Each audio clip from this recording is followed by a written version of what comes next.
Hi, everybody, and welcome to episode 11 of the ISG Women in Digital Talks. I'm Haley Nielsen, and we've been on a little bit of a hiatus, so it's nice to be back with you all. And I'm so excited. Today, we've got a really special guest, Benedita Miranda. Benedita was the winner of our Women in Digital Women's Advocate Award in 2024 for Europe. So I'm really excited to have a conversation with Benedita today. We bring her on stage. Hello. Hi, Haley. Hello. It's so great to see you from all the way across the world. I'm in Dallas, and I know you are. Where are you? Just tell us where I'm you in are. Lisbon, In Portugal. Lisbon. Awesome. Sunny Lisbon. Yes, all the way across the world. Well, thank you for joining us. It's great to see you. I'm so looking forward to our conversation. Thank you so much, Haley, and thank you so much for having me. It's wonderful to be part of this IHG Woman in Digital Talks. It has been an honor for me to be recognized last year, as you were mentioned before, as ISG as a woman advocate for Europe. So this feels very special for me today. So thank you for having me. Wonderful, wonderful. Benedita, you've been in the customer experience business for a long time, really your whole career. Mhm. So let's just jump in and talk a little bit about that journey. You earned an MBA and then you joined Foundever, where you are currently the general manager for 17 countries in EMEA. And Foundever, in preparing for this episode today, I learned so much about your firm and the values that drive Foundever. It's such a mission-driven organization and values-oriented. So you've been there about 15 years. I'm sure that's one of the reasons that you've had such a long tenure. Tell us a little bit about what drew Absolutely. you to that kind of work and what keeps you going at Foundever in that values orientation. You know, Haley, I've always believed that customer experience is people business at its core. You know that I'm a psychologist, as I study psychology in university, so I always wanted to do something related to with people and helping people. So when I started in the BPO industry, it was a coincidence. I was not planning to do it, but I started doing it when I was already in university.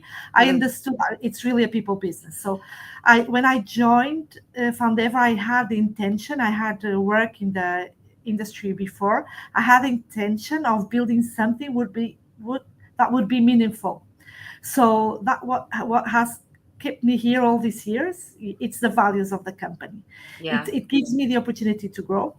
That's why I've been growing since I started 15 years ago. I now, as you mentioned, lead a team of 17 different countries across EMEA, which is super passionate for me.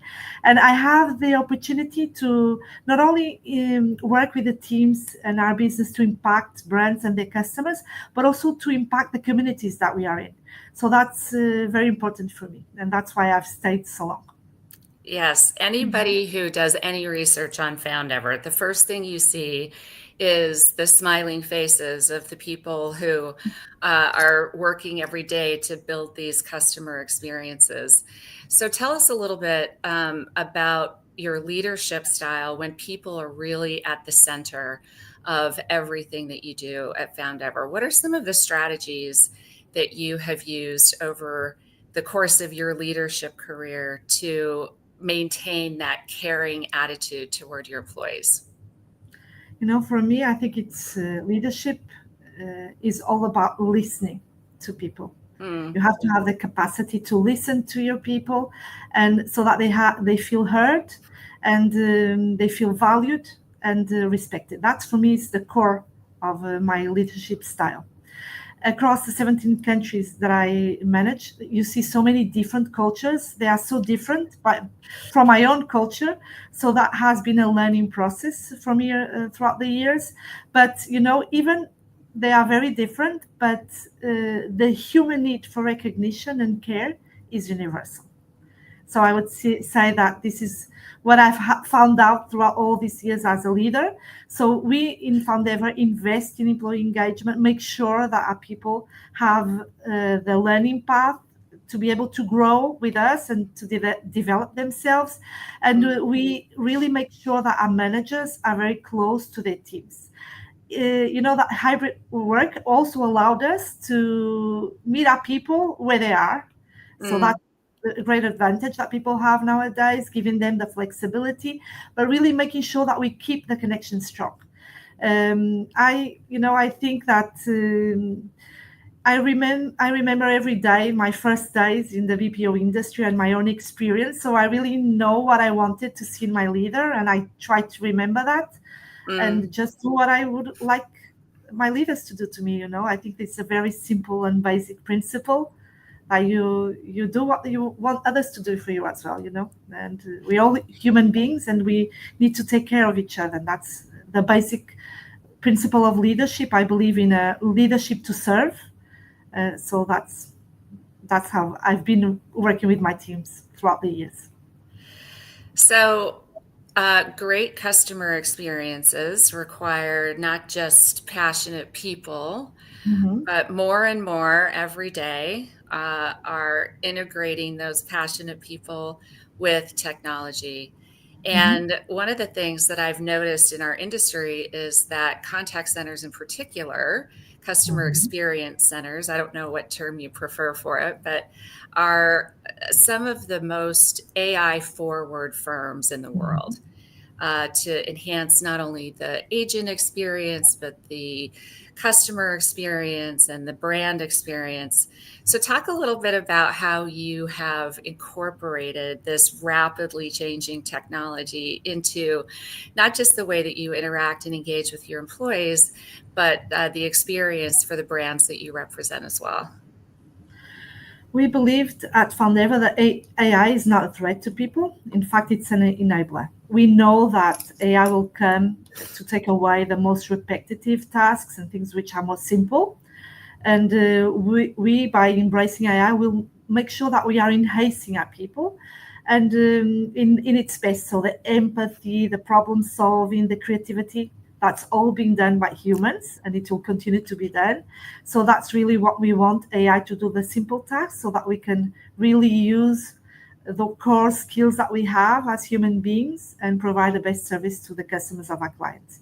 So the first step that we do as leaders is making sure our people are empowered with the right tools in their daily jobs, because it's super frustrating for them when they are not, and that they Mm. understand that technology is a partner for them, not a threat at all. It's not a replacement, it's a partner for them to be able to do their job better. And for I would say for the leaders that are right now navigating this disruption that we see, my advice is to always stay curious, keep learning, and communicate with your teams very transparently.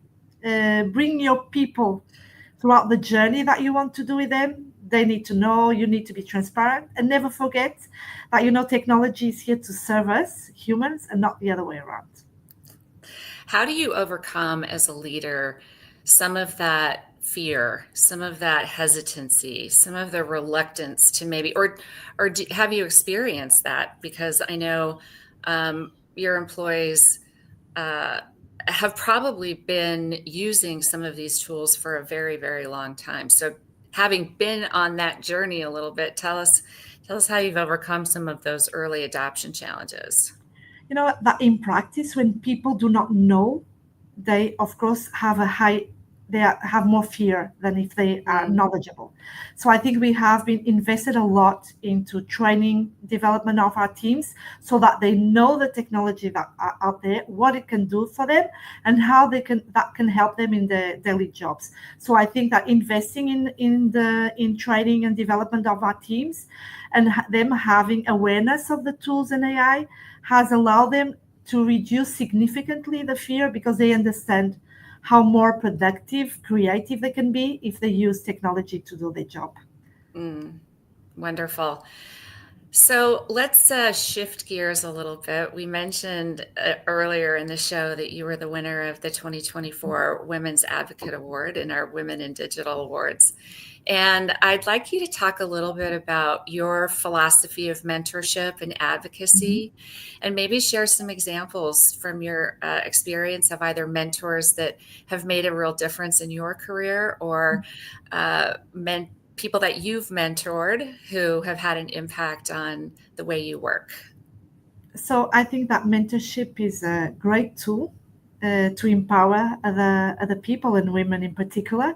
So I've been lucky enough to have, first of all, I think the best mentor I've ever had in my whole life has been my mother, and she has taught me, how to be a leader. And she didn't work, so she was not an example of a working mother, but she was an example for me as how she always empowered me and mentored me in my day-to-day life, and that has been super important for me.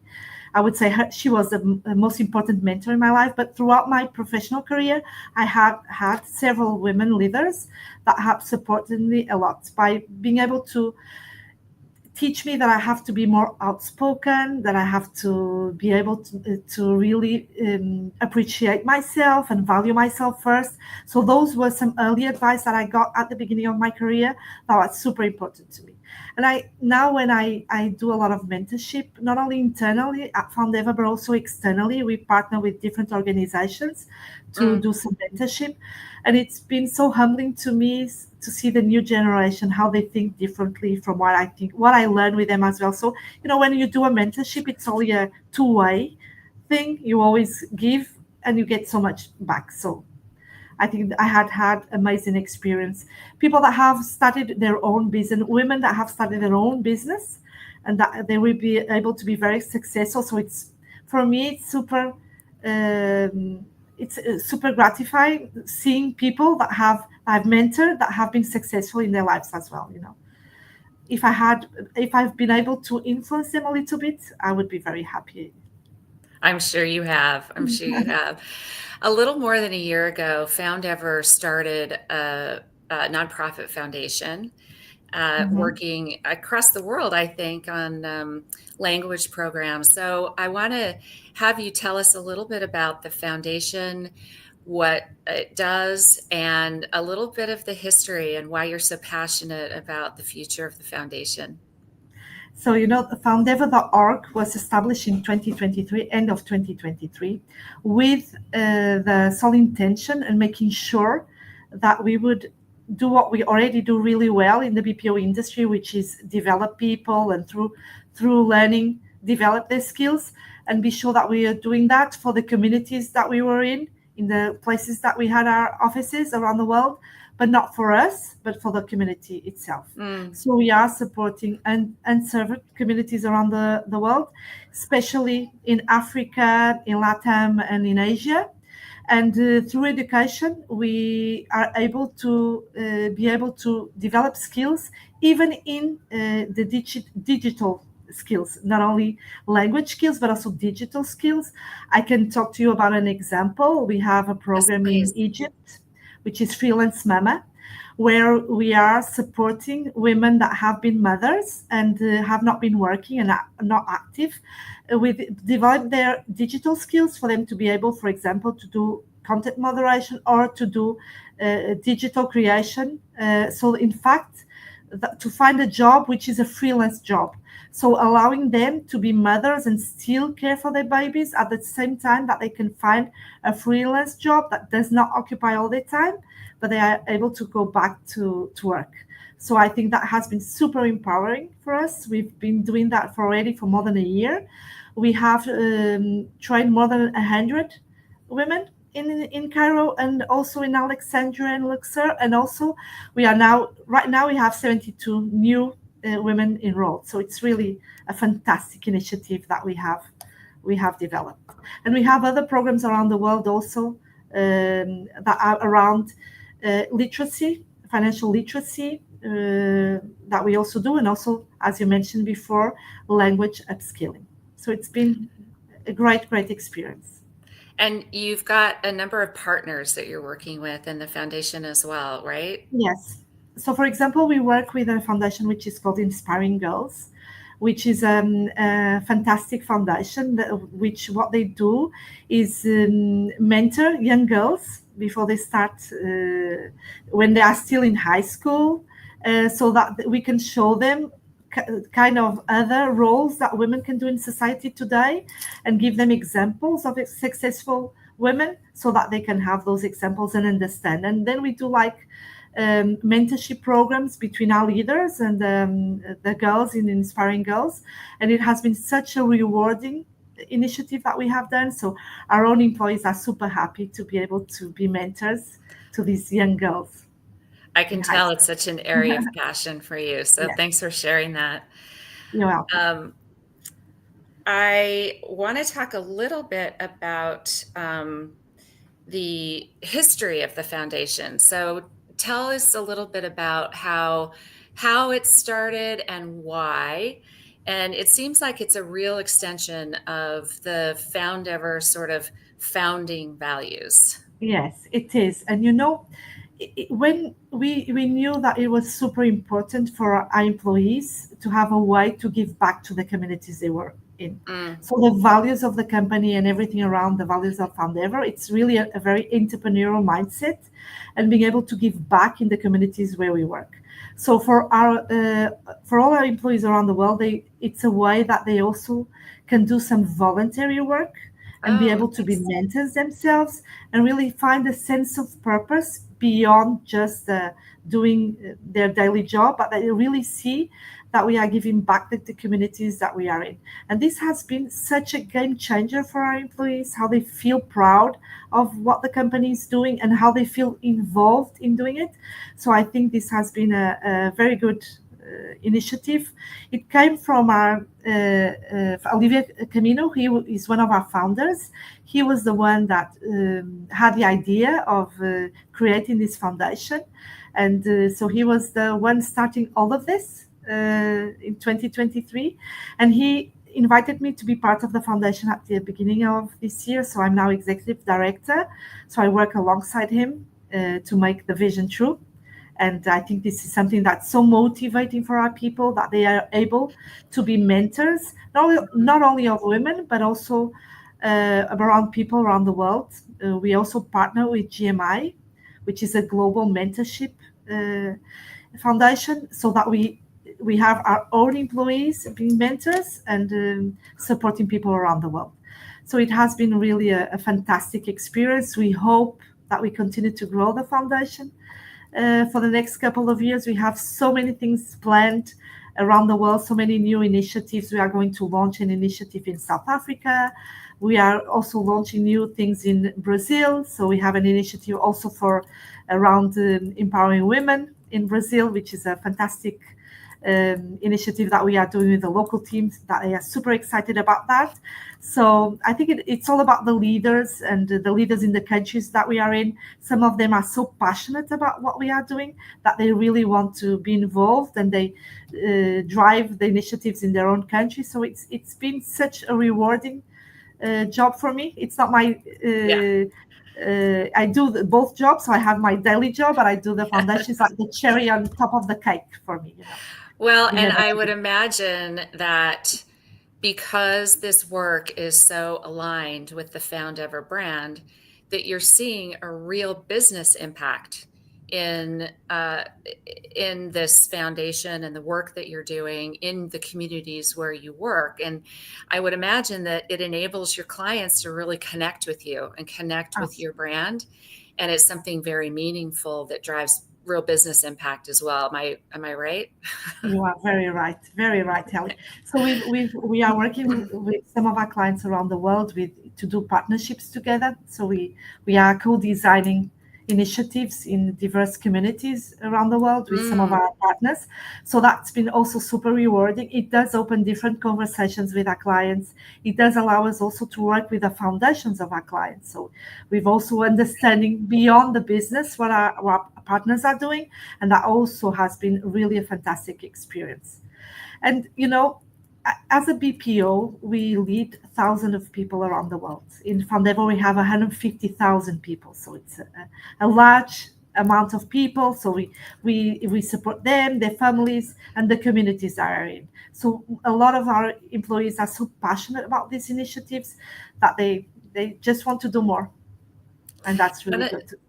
one of the things that I've experienced in hosting this show is there are probably two or three threads that are common to every single one of our guests, and one of them is certainly giving back and paying it forward in our communities, not just from a development perspective, a community development perspective, but also from an individual mentorship and growth Mhm, perspective. So, mhm, continuous learning and giving back, I think, are some common threads that we've had shared with all of our guests. So, speaking of previous guests, I know we've mhm, had a little bit of a break, but we do like to ask our previous guests to pose a question for you.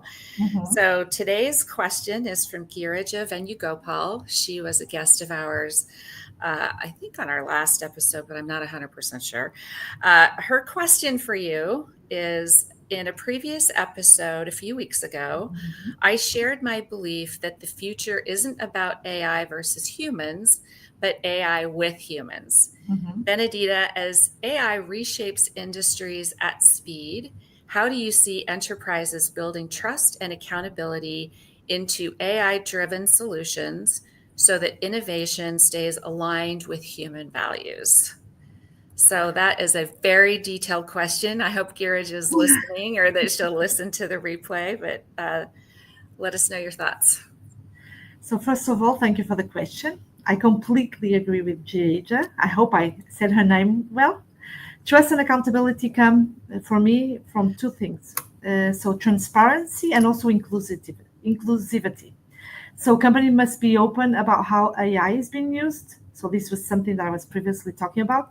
Yep. What data it's driving, and what are the limitations. So I think transparency is super important, and also it must involve people. So employees, our customers, they need to be involved, the communities, and they need to help in shaping the solutions that we will need in the future. And at Foundever, we do place that the human values at the center of what we do, and the AI adoption even more.